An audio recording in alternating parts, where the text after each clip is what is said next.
उस कंपनी को ज्वाइन करने के लिए।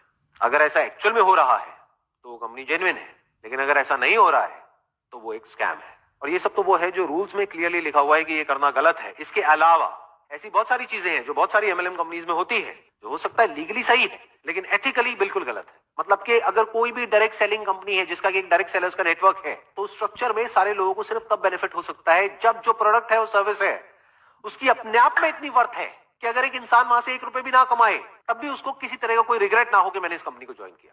मतलब कि हो सकता है जो गवर्नमेंट के रूल्स हैं डायरेक्ट सेलिंग इंडस्ट्री के लिए, वहां पर ये नहीं लिखा है कि उस कंपनी के जो प्रोडक्ट्स हैं और सर्विसेज हैं उसका प्राइस पॉइंट क्या होना चाहिए, लेकिन ये आपको देखना है उस कंपनी को ज्वाइन करने से पहले। फॉर एग्जाम्पल, वो कंपनी आपको साबुन का डब्बा बेच रही है 500 रुपए का, जिसके जैसा सेम प्रोडक्ट आपको मार्केट में मिल रहा है 50 रुपए का। तो अगर वहां पर आपको कोई कमीशन ना मिले, कोई इंसेंटिव ना मिले, कोई पैसे की बड़ी बड़ी बातें ना हो, कोई मर्सिडीज की बातें ना हो, बीएमडब्ल्यू की बातें ना हो, तब भी क्या आप वो प्रोडक्ट खरीदोगे? अगर तो जवाब है हाँ, तो वो कंपनी बहुत बढ़िया है।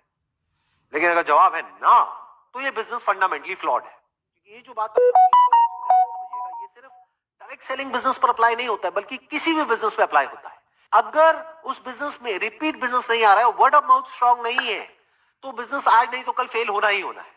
Word of mouth, not of the money that a person can earn from that particular company, but word of mouth of the products and services offered by that particular company.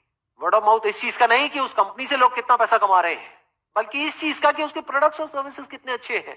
अगर actual में उस company के products और services अच्छे हैं, competitively priced हैं, और अगर आप खुद अपने घर में उन प्रोडक्ट्स को बार बार यूज कर सकते हो, तो ये बिजनेस लॉन्ग टर्म में सक्सेसफुल हो सकता है। लेकिन अगर उस कंपनी के जो प्रोडक्ट्स हैं और सर्विसेज हैं उसमें दम नहीं है, तो बिजनेस ने आज नहीं तो कल फेल होना ही होना है। और यही सबसे बड़ा फर्क है एक जेन्युइन कंपनी में और स्कैम में। प्रोडक्ट से, सर्विसेज से पूरी तरह से सेटिस्फाइड हो,